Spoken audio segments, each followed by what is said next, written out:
A few summers ago, I got into some big trouble for going swimming. We were on a vacation trip to one of the big islands just off the coast of Greece for our daughter Natalie's birthday. Natalie had chartered a small boat to take us around the edges of the island, and at one point we pulled into an inlet and dropped anchor. The water was cold and clear and wonderful. It was so clear you could see all kinds of fish swimming around in schools, darting this way and that. And the sandy floor of the bay was maybe 20 or 30 feet below us, I guesstimated. Looking down into the water, I wanted to explore to see how deep that I could dive, and I fantasized that maybe buried in the sandy bottom I would discover some lost Greek relic. Or, a pair of cool sunglasses that someone had once dropped overboard a boat. So I slid into the water, took a big gulp of air, and I swam down as far as I could go and as long as my lungs could hold out. I went down pretty far, but never made it all the way to the bottom. It turned out to be a whole lot deeper than what I had guessed. But when I finally resurfaced at the side of the boat, I discovered that everyone, the captain, his first mate, Natalie and her husband Brady, and especially Elle, were all running up and down the boat, peering over the side, frantically searching for me. They thought maybe I had drowned, and they were not happy with me, which is kind of funny. Oh, thank God you're alive. I am so mad at you. That's what I got. So I tried to explain that I was just exploring and apologized, but Elle was especially furious. I hadn't told anyone I was going diving. The captain thought for sure he'd be sued and he would lose his license, and then my family would have to figure out how to do a funeral for me in Greece. And that might put a damper on everyone else's vacation. Well, after I'd been properly shamed and made to promise to stay out of the water and everything settled down, I started thinking about my experience down there, about the completely unique perspective, the quiet, the fish swimming right past me, the wonder of seeing this world I never got to experience in my everyday life, a world we rarely get to explore in person. I was sorry for scaring anyone, and I should have been more responsible, but the truth is, going down deep in the water was wonderful, and I promised myself that I would do it again as often as I got the chance. I just needed to warn people first. If not literally going deep into the water, I wanted to go deep in other ways that would help me explore the world in a new way, a world unknown to me, but that I want to know. For a lot of us, I think, and it's true for me, we're taught and we learn certain absolutes about life. It's a good thing to have absolutes, things that we can rely on, things that can keep us safe. There are the basics like look both ways before crossing the street, too much sugar is bad for you, get enough sleep every night, not everything on the internet is true. Then there are more complex absolutes, stuff that we can feel sure about, but we still wonder about, and we have a sense of wonder about. Things like life's not always fair. People you trust and count on can sometimes let you down. Love is more powerful than hate. Courage is also scary. Those may be truths we learn, but they're more complex and elastic because we've all seen what appear to be exceptions to those rules. One of my personal complex absolutes is that all people are basically good. I really do believe a spark of goodness can be found in anyone, which sounds great. And it's a positive way of regarding other people until someone you trust lies about you. And then there's always the Holocaust. Where's the spark of goodness then? So we wonder. And then a lot of us, maybe most of us, grew up being taught certain absolutes about faith, black and white absolutes like God is love. But at the same time we were learning that, We might have also learned as an absolute that we're all created as sinners, and without a certain way of believing in God, the love of God might be withheld from us. Or we might have grown up with the absolute belief that God only loves and accepts those who go to our kind of church, or those who follow the right doctrines, or those who say the right words, or who perform the right rituals in the right ways. And we can learn those things as absolutes without ever being given the option to question them, because questioning anything you're taught as an absolute might cause you to be cast out of your faith community, maybe even your family, and you just may not be willing to pay that high of a price.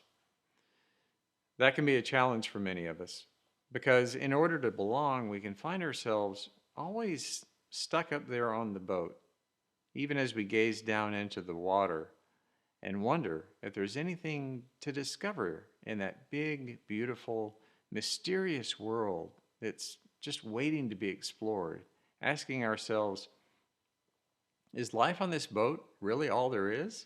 Is it wrong to take a deep dive? And what happens if I do take that chance?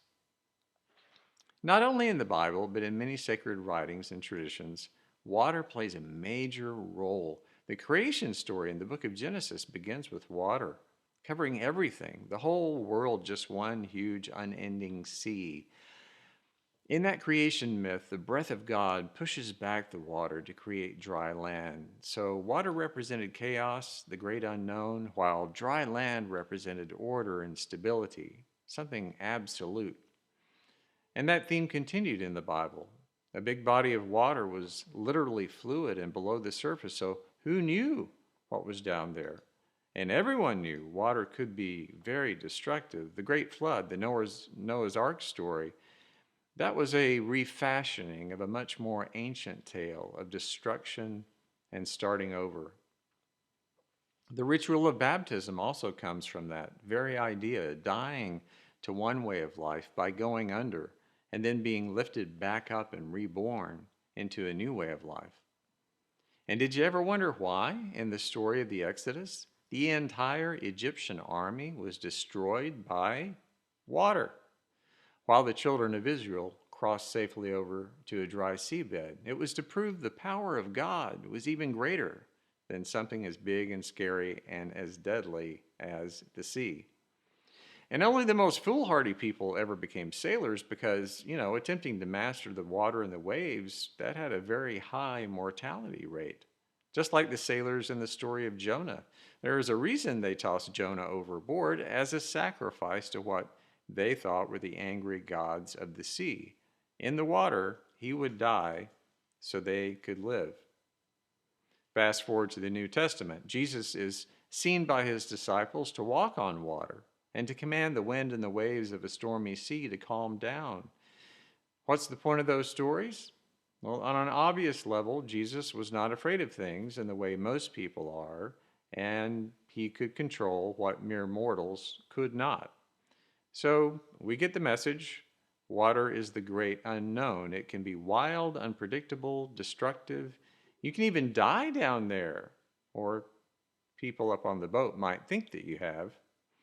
And while that can still be true in a literal sense and in a literary sense, it's not the whole story, not even scratching the surface, so to speak, because there are other stories about water and what lies beneath. Modern psychology understands that water is symbolic of how we operate.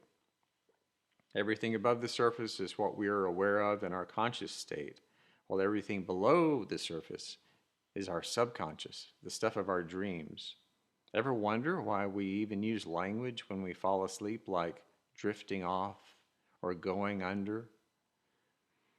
Most of us don't spend much time thinking about our dreams because we're doing well just to keep up with our waking lives. At the same time, we know there's much more to us beneath the surface of how we look, what we do for a living, the color of our skin, our gender, our sexual orientation, our age, our social status. How many times have you thought to yourself, I wish that people could understand the real me, that unseen part of myself that's really sensitive and caring and thoughtful, creative, and searching for answers, that's exploring. Now, one of the things Jesus did consistently was to compel people to go deeper, to seek the truth about themselves and about the nature of the divine.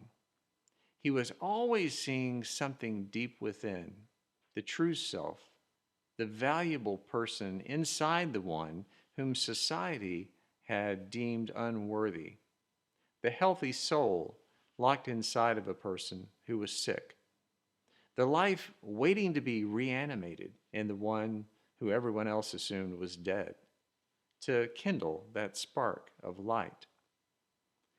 We can read a story like the one where Jesus tells the fishermen, who'll soon become his disciples, who've been out fishing all night and haven't caught a thing until Jesus comes along. They were exhausted by an entire evening of fishing in the usual places and in the usual ways. They were ready to give up and just go home empty handed. But Jesus tells them to drop their nets into the deep water, where they're amazed as they suddenly pull up a ton of fish, more than they had ever caught before. Now, we usually say, because we've been taught this all of our lives to hear it this way, that, well, this is just one of those miracle stories to prove who Jesus was, right? On the surface of things, that's one way to look at it. But what if it's also a story about what happens when we dare to go deeper, to let down our nets, to fish around in previously unexplored territory? What happens when we break the rules we've been told all of our lives that we absolutely had to follow to defy conventional wisdom? I think that's when miracles do happen. Maybe not always in the ways we usually think of miracles, but miracles within ourselves, where we discover the need in the depths of our souls, where we can find fresh solutions to old problems, and where we can be amazed at the bounty of new understanding and insight we have about ourselves and about our neighbors and about our place in the world. I think it's sacred work to take that deep dive because what we discover changes us and gives us a new birth, a transformation, not just for our sake, but in how we see and treat one another as fellow seekers and divers, even if it doesn't resemble the old familiar ways that we've thought about our faith. But then, over and over again, isn't that also exactly what Jesus taught and encouraged us to do? I see our church like that, like a deep body of water where we're all invited to hop out of the boat and explore the depths of who we are in relation to each other and to our neighbors and to God. Or if you prefer, it's a community where we're invited to drop our nets down deep into uncharted places because that is where we'll find true abundance. There's an old story about two goldfish swimming in a fish bowl. Next to their bowl is another fish bowl, also filled with water, and one goldfish says to the other, "Don't you sometimes wish we could get out of this water and that we know and hop over into the next bowl just to see what it's like?" The other goldfish stares at his friend and says, "What's water?" It's always an easy thing to be swimming in the same spiritual water without even realizing it. Now, if that suits you, that's fine. But as for me, I'm going to take Jesus up on his offer. And even if it takes me away from my old familiar fishing ground, I'm dropping my nets down deep, where I can discover a fresh bounty of compassion, understanding, and service to others, where I can be reborn from weariness to energy, from brokenness to wholeness, from death to new life, where again I can see the spark of God's light in every person. I'm going to take that leap, so please join me in exploring the depths of God's love.